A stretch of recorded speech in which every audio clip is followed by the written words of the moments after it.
নমস্কার। যুক্তি তর্ক সঙ্গে অর্কয়ে আপনাদের স্বাগত। আপনাদের সঙ্গে আমি অর্কপ্রভ সরকার। গৌতম আদানি, তার ভাইপো সাগর আদানি, এই নিয়ে যা বিতর্ক চলছে সে সম্পর্কে আপনারা নিশ্চয়ই জানেন। আমি চর্বিত চর্বণ করতে চাই না, শুধু দু একটা কথা বলার খুব প্রয়োজন। প্রথম কথা, নরেন্দ্র মোদীর সঙ্গে গৌতম আদানির যে ঘনিষ্ঠ সম্পর্ক, এটা তো কোনো গোপনীয় ব্যাপার না। 2014 লোকসভা নির্বাচনের প্রচারে আদানির বিমান নরেন্দ্র মোদী ব্যবহার করেছেন এবং গুজরাট দাঙ্গার পর নরেন্দ্র মোদী যখন খুব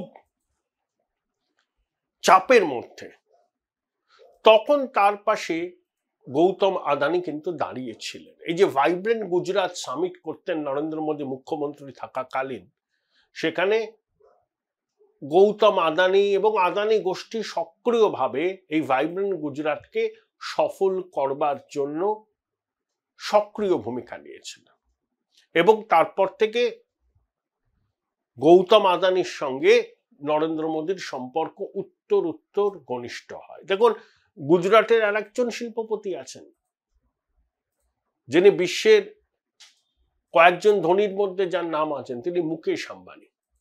কিন্তু কখনো আম্বানি আর মোদিজিকে এরকম ভাবে এক বন্ধনীতে রাখা হয়নি যেভাবে আদানি এবং মোদিজিকে এক বন্ধনীতে রাখা হচ্ছে। রাহুল গান্ধী একদম মোদানি পর্যন্ত বলে ফেলেছেন।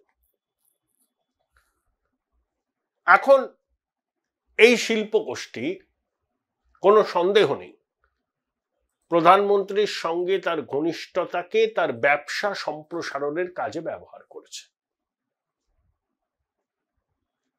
প্রধানমন্ত্রীর সফর সঙ্গী হয়ে গেছে বিভিন্ন দেশে এবং প্রধানমন্ত্রীর সফর সঙ্গী হওয়ার দরুন বিদেশের বিভিন্ন লোভনীয় কন্ট্রাক্ট তারা হাসিল করেছে, এটাও ঠিক।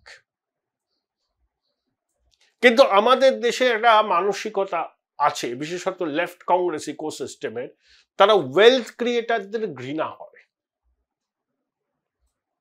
আমি আদানি গোষ্ঠীকে কোনো সার্টিফিকেট দিচ্ছি না, আবার একই সঙ্গে তারা ওয়েলথ ক্রিয়েটারদের যে ঘৃণা করে ওই ইকোসিস্টেম, এটা নিয়েও বোধহয় আমাদের সন্দেহের কোনো অবকাশ নেই। ভারতীয় শিল্পপতিরা বিশ্বের মানচিত্রে একটা ভালো জায়গা দখল করুক, সেটা জর্জ সোরেস এবং তার সাঙ্গপাঙ্গরা চান না।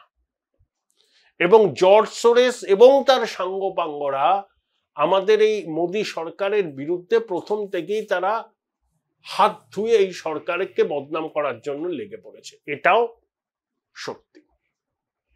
আচ্ছা, সংসদের অধিবেশন শুরু হওয়ার কয়েকদিন আগে এই বিষয়টা যে সামনে এলো, সেটা কি নেহাতি কোইন্সিডেন্স, নাকি সংসদের শীতকালীন অধিবেশনটাকে ভন্ডুল করে দেওয়ার একটা উদ্যোগ, যাতে ওয়াকফ বিল সরকার পেশ করতে না পারে, অন্যান্য বিল পেশ করতে না পারে, আন্তর্জাতিক সংবাদ মাধ্যম খবর করে, ইকোসিস্টেম বাড়তি গুরুত্ব পায়? এই ঘটনাটা সামনে আসার পর সোশ্যাল মিডিয়া ইকোসিস্টেমের লোকজনের সক্রিয়তাই এই প্রশ্নগুলোকে জন্ম দিচ্ছে। হবে, তদন্ত হোক, আদানিকে সমর্থন করার কোনো কারণ নেই। কোন শিল্পপতি তার ব্যবসা সম্প্রসারণের কাজে কি পদ্ধতি অনুসরণ করবে, সেটা কোনো সরকারের পক্ষে কি নজর দেওয়া সম্ভব? আমি একজন, ধরুন আমি প্রশাসনের গুরুত্বপূর্ণ পদে আছি, আমার সঙ্গে গড়ে শিল্প সংস্থার সম্পর্ক আছে, আমি ধরুন বিদেশ সফরে গেলাম, সঙ্গে এরাও গেলেন, সে দেশের শিল্পপতিরা বা সে দেশের সরকার তো দৌড়েই নেবে যে একজন বড় মাপের প্রশাসনিক প্রধান বা ধরুন প্রধানমন্ত্রীর সঙ্গে যে ব্যবসায়ীরা এসছেন, তো তাদের সঙ্গে ব্যবসায়িক সম্পর্ক স্থাপন করলে আমার অনেক সুবিধা হবে। এ তো কমন প্র্যাকটিস। এর মধ্যে অভিনবত্ব কি আছে? ক্রোনি ক্যাপিটালিজম, এইসব শব্দবন্ধ আবার উঠে আসছে। আগে ছিল ডুওপলি, এখন হচ্ছে ক্রোনি ক্যাপিটালিজম। বিষয়টা কি হয়েছে? Solar energy corporation of India 12 gigawatt বিদ্যুৎ কিনবে আদানি গ্রিন এনার্জি এবং অ্যাজিওর পাওয়ার থেকে। 8 গিগাওয়াট দেবে আদানি এনার্জি, 4 গিগাওয়াট দেবে অ্যাজিওর পাওয়ার, চড়া দামে।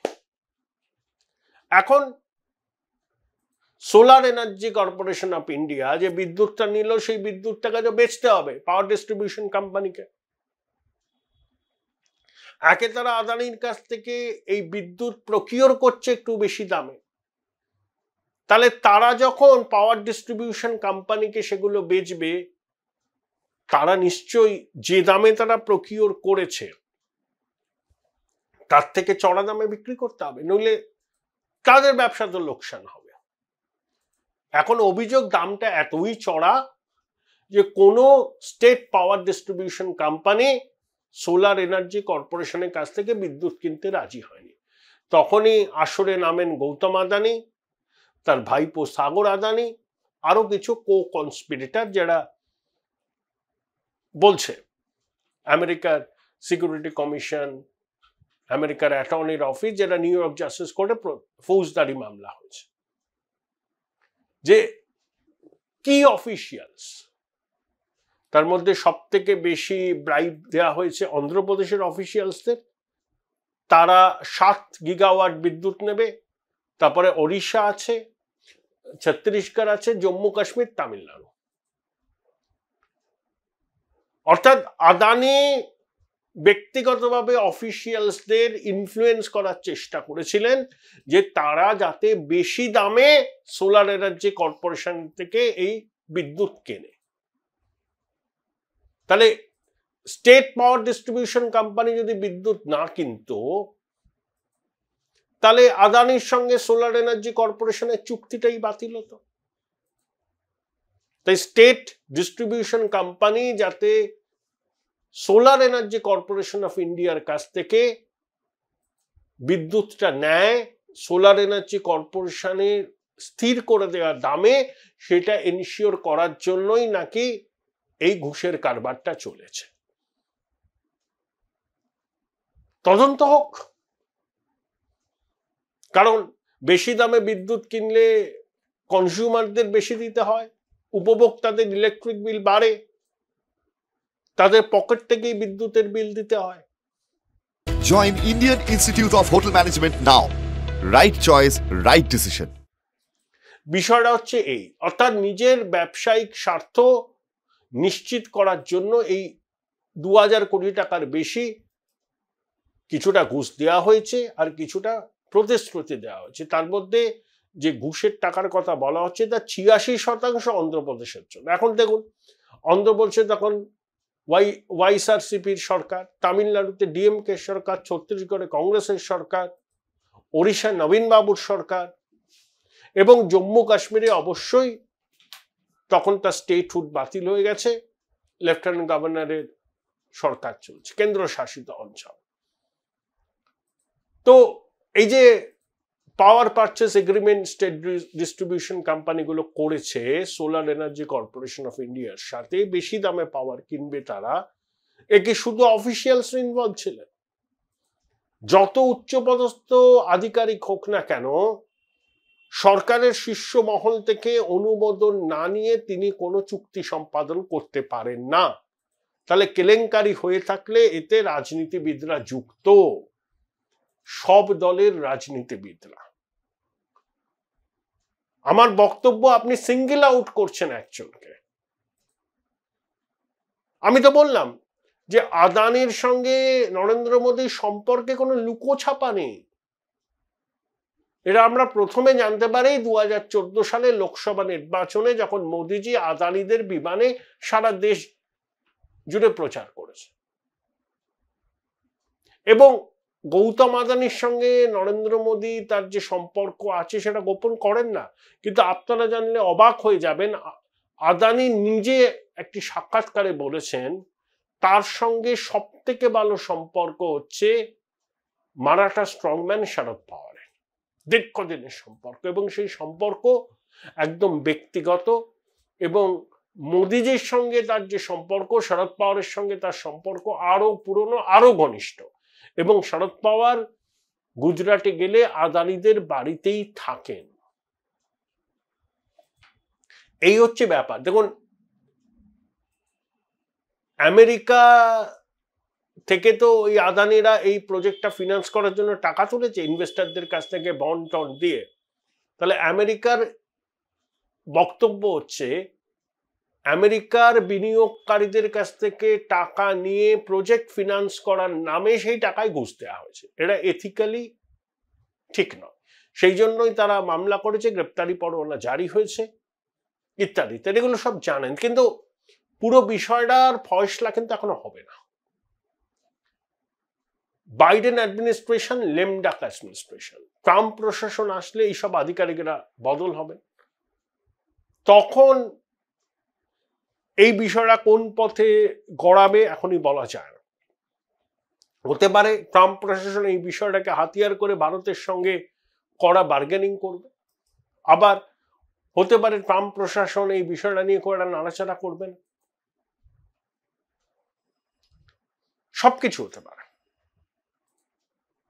কিন্তু আমি আদানির কথা ছেড়ে দিলাম, ভারতের বিভিন্ন বড় শিল্প গোষ্ঠীর যাতে বিশ্বের মানচিত্রে তাদের ফুটপ্রিন্ট জোরালো করতে না পারে, সেজন্য জর্জ সোরসের মতো লোকজন অনেকদিন ধরে সক্রিয়, তারা ভারত বিরোধী। এবং এই ইকোসিস্টেমের সঙ্গে আবার রাহুল গান্ধীদের খুব দহরম মহরম।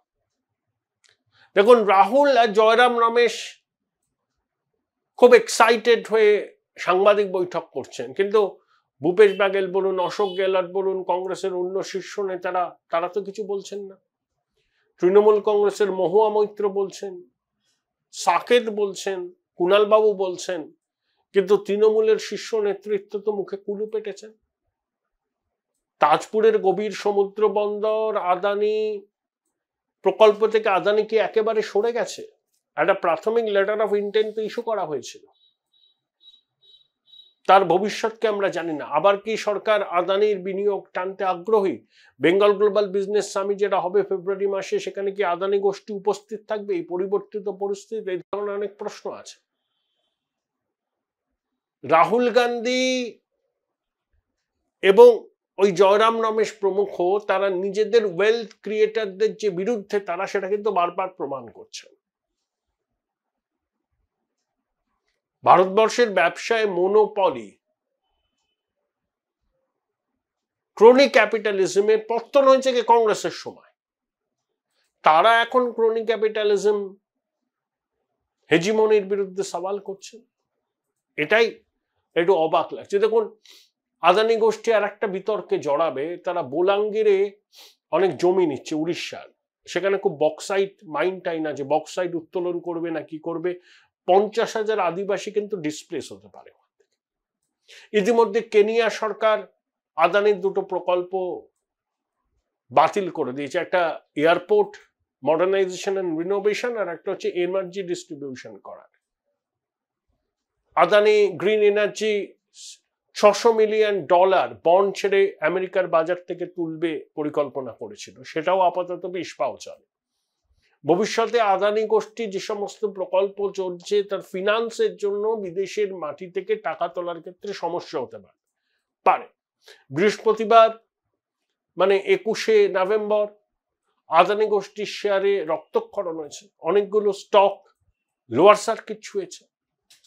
2 বছর আগে হিন্ডেনবার্গের রিপোর্ট প্রকাশের পর আদানি গোষ্ঠীর শেয়ারগুলোর বিপুল পতন হয়েছিল, লগ্নিকারীরা বহু টাকা খুইয়েছিলেন। তারপর কিন্তু আস্তে আস্তে আবার টার্ন অ্যারাউন্ড স্টোরি শুরু হয়, আবার নতুন করে এই বিতর্ক। আদানি গোষ্ঠীর শেয়ারগুলো